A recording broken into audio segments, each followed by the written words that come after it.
Hello friends, my name is Honeycloves, and welcome back to another Backrooms level deep dive video. Today we're going to be covering all there is to know about level 73,642, the Event Garden. Before then, let us briefly cover today's sponsor. Today's sponsor is Pagebird, the creator of the Lore Challenge in Cheesefolk. We've been doing this for about a week. She is not paying me. With that out of the way, let's get right into it.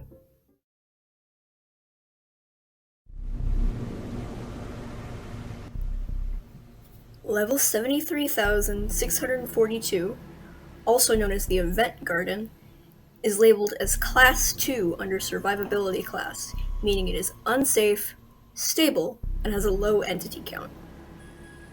The level itself is mostly unexplored due to its rather difficult means of access, as well as because of some of its more unnavigable areas. The Event Garden is best described as a partially indoor garden with prominent kidcore or Memphis Junior aesthetic elements. The areas in the level blend together in a way that does not suggest that there is an indoors anywhere. Rather, the areas are connected through doorways that don't connect to anything on the outside. The most notable feature of the level is the music that plays seemingly from every direction. This music mostly consists of early 2010s pop tracks, occasionally sprinkled with ambient weirdcore tracks.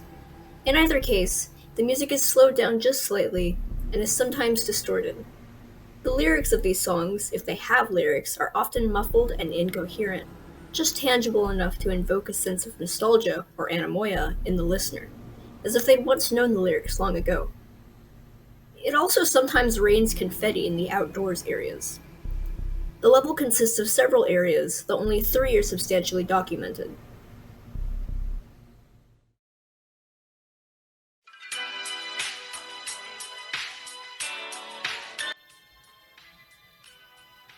The main area of the level, known as the corridor, consists of a garden corridor arch maze with brightly colored doors scattered throughout. This area is normally well lit, since it's always mid-morning time in the level. However, there are also bright lights sporadically hanging from the ceiling of the arches. Numerous plants grow here, most notably a type of blue vine that seems to grow out of whatever it pleases. Other significant plants include a kind of glossy blue grass which almost resembles moss, and a dark blue shrub-like plant whose stalks are rather rigid and break noisily when under pressure. This area has few useful resources except for in the rare case that the blue vines are in bloom, as the yellow flowers of the vine are edible and provide a small energy boost. Any other color of flower from the vine should not be eaten. It would be a good time to mention the most proliferous site in this and other areas of the level. Balloons!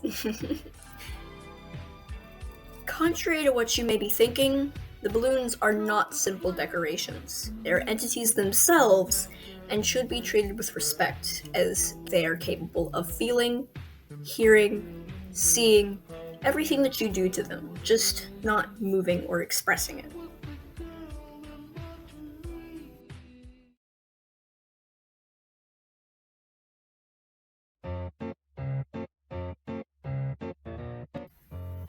If you were to open one of the doors in the corridor, you would be greeted with an almost classroom-esque room. These areas of the level are called the rooms, and they are each unique depending on what color door they lie behind. Some have useful resources, some have plant features, some are full of board games and toys. There is no shortage of balloons in any of these rooms. It's even said that there is a room that's nothing but balloons. However, there is a special room that lies behind a red door marked with a star called the Refreshment Room. The Refreshment Room is home to a special entity called the Refreshment Table. It is, as the name suggests, a table with refreshments. Usually cake in a liquid only described as several flavors of almond water mixed together. However, other foodstuffs including sandwiches, cheese puffs, and even chicken nuggets have also been reported to appear here. The table is non-hostile and offers refreshments to those who need them. The room the table sits in also has other useful items such as bottled almond water, colorful rope, and batteries.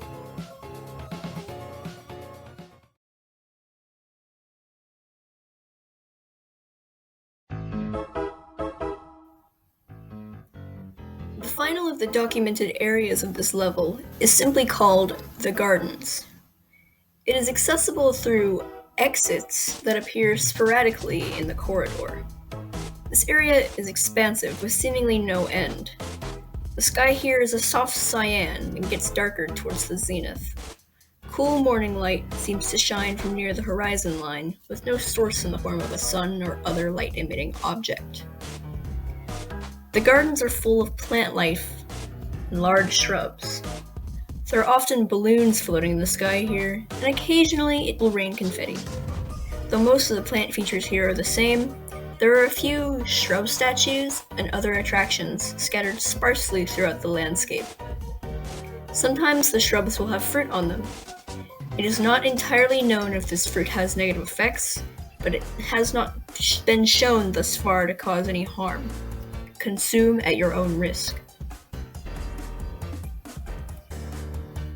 Now that we've covered the main areas, let's move on to the entities.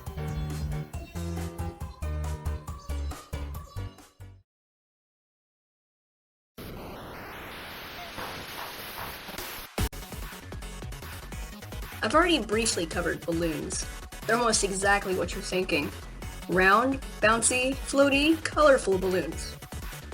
Some of them choose not to float, though, and simply skitter across the floor, guided by whatever gust of wind they catch. As I've mentioned, balloons are aware of what is going on around them, despite having no visible sensory organs. It is unknown where balloons come from, as no entity is ever seen blowing them up. Balloons are non-hostile and will not attack. However, they should not be played with. The refreshment table, another entity I've already covered, is another non-hostile entity. The refreshment table provides food to those who hunger, and the room in which it resides provides some resources. Up until now, you may have wondered why this level is deemed unsafe, especially with all the fun things going on in the non-hostile entities. The main danger of this level is an entity called the Authority. She appears in the form of a tall, dark silhouette with a ponytail and bright white glasses, and reportedly stands at approximately 9 feet tall. She's always around, she's always listening out for excessive movement and noise. She won't bother you if she sees you behaving in a way she deems appropriate. However, she has a very firm children should be seen and not heard mindset, and if she hears you, she will approach. The Authority is capable of contorting her body to fit into the corridors and will follow you, spitting reprimands until you evade chase by successfully hiding or are caught. If she catches you, she will issue a punishment, which in most cases results in dismemberment. When she is in pursuit of a troublemaker, balloons will begin to pop around her.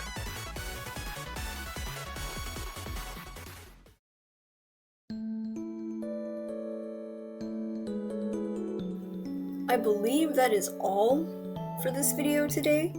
I've had a lot of fun recording, but it is time for me to pack my shit up and finish this gosh darn video. I'd like to say thank you to everyone for sticking with this rushed-ass content. I'd also just like to say thank you, oh my god, to PageBird for letting me have like an extra 3 hours that I wasn't supposed to finish editing. Yeah, I'm just really grateful that I got to get this done, and it was really fun. And yeah, that's it. Thanks for watching. Goodbye!